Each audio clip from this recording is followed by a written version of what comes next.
Thank you for joining me, everybody. David Horowitz is here. Of course, David is the author of books going all the way back to the 60s when he was writing from a communistic perspective. Had a change of heart in the 70s after dealing with the Black Panthers. Now he's on the side of light. He writes a conservative books and an amazing thinker, an amazing contributor to our culture, and the one man, perhaps, who can save Donald Trump, maybe from himself. David, you're the author of BLITZ. Trump will smash the left and win. Let's go to that. I mean, what's the secret plan that you mentioned in the hype sheet? Well, the left in this book, BLITZ, I described the Trump wars since his election, and show how the Democrat Party, it's no longer an American party. Its ideology is racist. Identity politics is a very pure form of racism. You judge people first by their skin color and their gender and their sexual orientation. The individual disappears. I mean, Ilhan Omar, for example, is obviously a Jew-hating, America-hating, pro-terrorist, but she's protected because she's Black. You can't criticize her. If you criticize her, you're a racist. The Democrat Party also has violated the most sanctified tradition that America has. It's just vital to our very existence as a democracy, which is the peaceful transition of power. That when a vote is in and somebody is duly elected, you form a loyal opposition. You don't declare war on somebody who's actually won the vote of the people. Whatever you think about. That's right. That's right. That's the American way. I mean, this whole idea of resistance, so-called, that's an old communist word anyways. Exactly. And, it was tried once before in 1860 when Lincoln was elected. Exactly. Yeah. And Lincoln had a much smaller percentage of the vote than Trump had. But anyway, if you have a quarrel with the Electoral College, you change it. You know, you work, you elect people, you persuade. What Pelosi and the Democrats did, I actually described this in the opening of my book, BLITZ. They held a meeting at the Mandarin Oriental in Washington, which is a posh hotel. Pelosi was there, Elizabeth Warren, the Occupy Wall Street communists were there, everybody on the left, all funded by George Soros. And they declared themselves a resistance. They had two goals. One was to move the Democrat Party to the left, which they've successfully done. And the other was to obstruct and sabotage a duly elected president, which is treason. That's simply what it is. And they've been doing that for 4 years now. I mean, they never, it's, you know, it's like it's unprecedented. Henry Ford said, never explain, never complain. They don't concede how horrifically wrong they've been. They suppress the opposition. They're anti-democratic party now. You know, they're leading lights, Kamala Harris and Elizabeth Warren actually called on Twitter to deplatform the president of the United States. Yeah. I mean, how brazen an attempt is that to destroy our system? And they do it all the time. They lie. I mean, you have it even in small areas. Like there's a horrific book out called Hate Monger about Stephen Miller, which the author interviewed me. I didn't suspect that she would be such a malicious liar. There's a major publishing company. She comes out of the PBS network. Yes. So, you know, I have my book BLITZ, there might be 50 to 100 fake reviews of my book. They have reader reviews. Uh, like the chief critical review is one word: hilarious.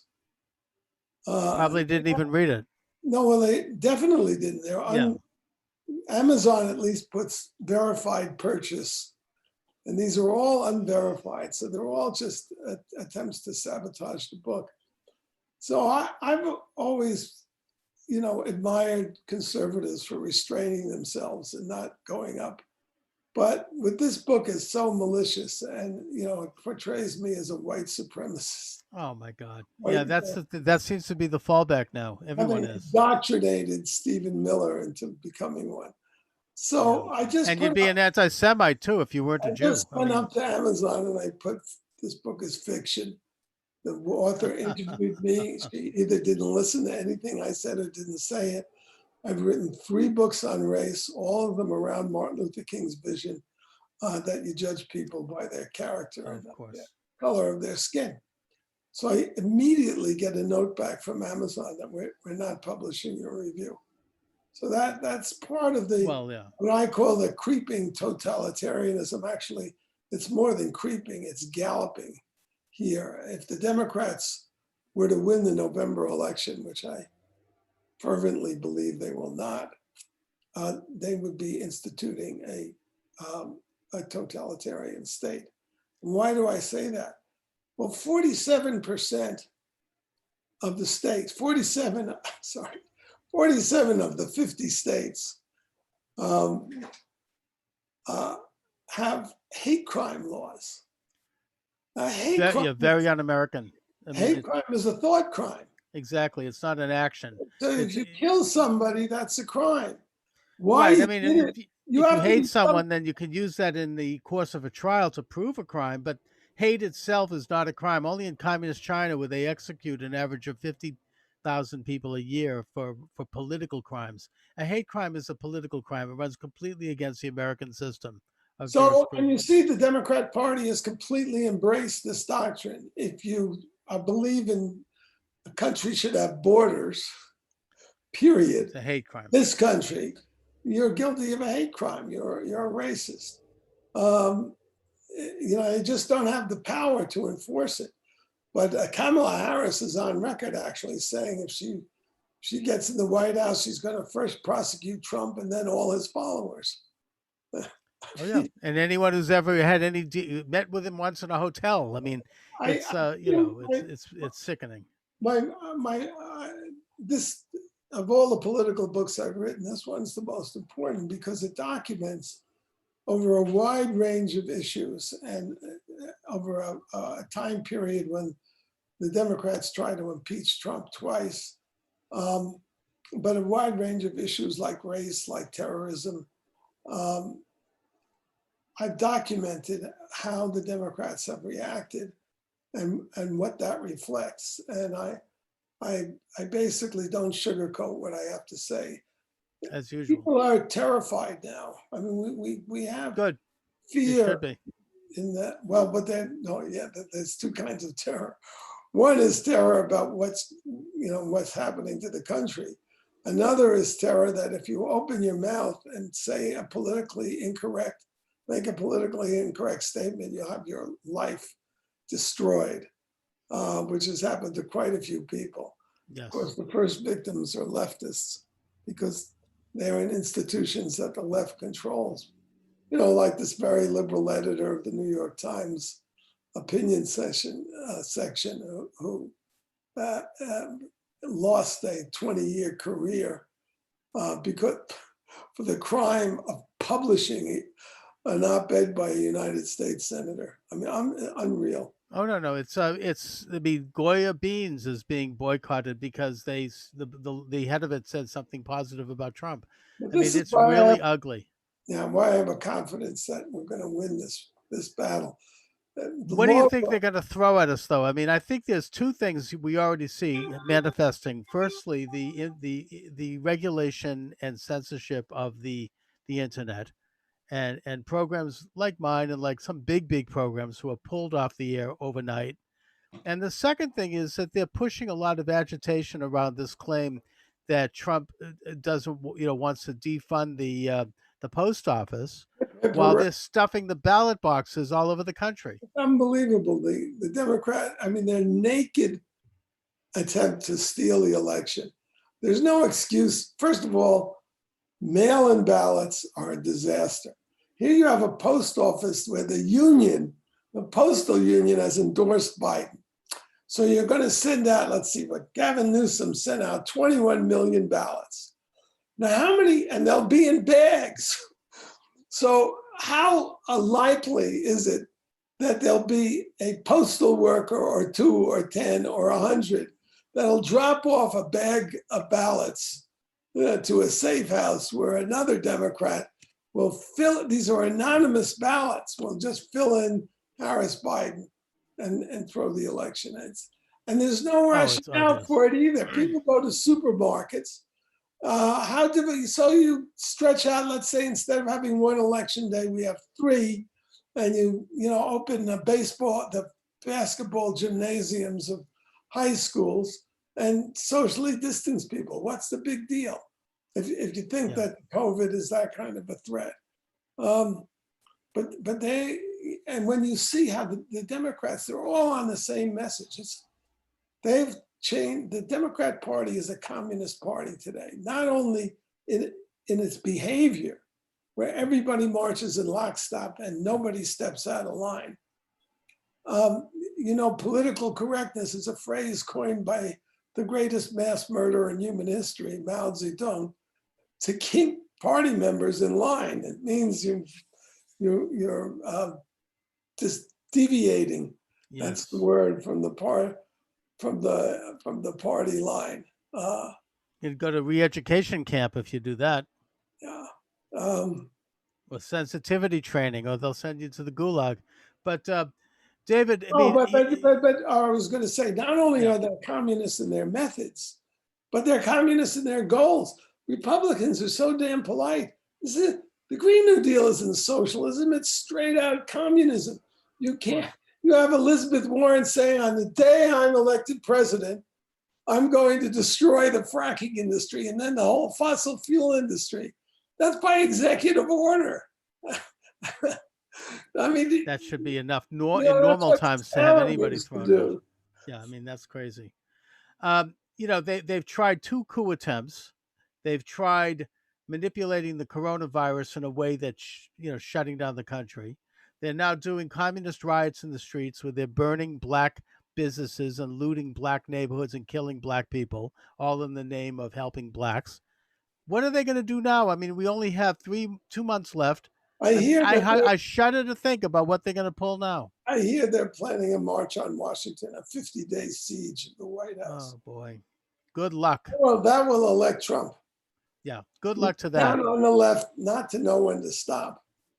Well, as usual, they're going to overplay their hand, I think that Trump has a likelihood of taking some states that he never would have thought, like Minnesota and even Oregon, with these riots destroying those cities. They've destroyed Minneapolis.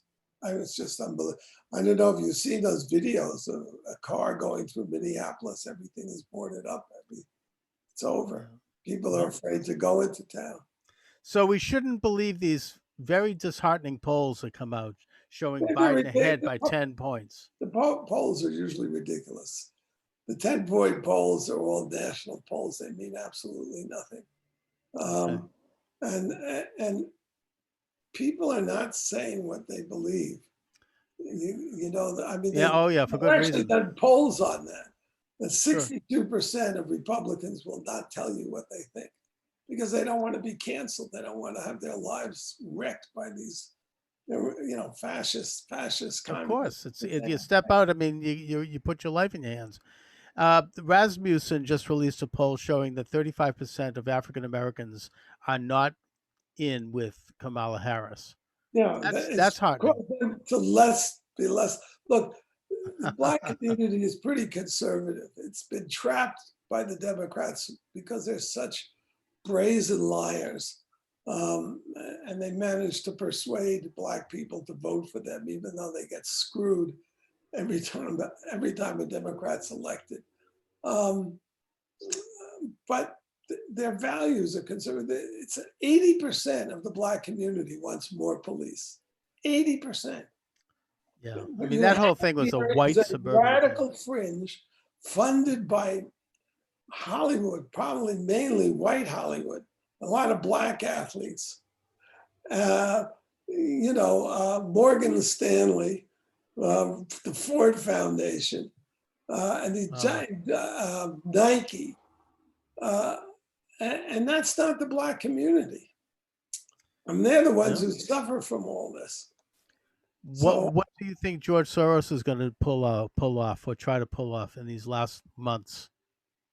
I don't know. I never can guess what the October surprise is going to be.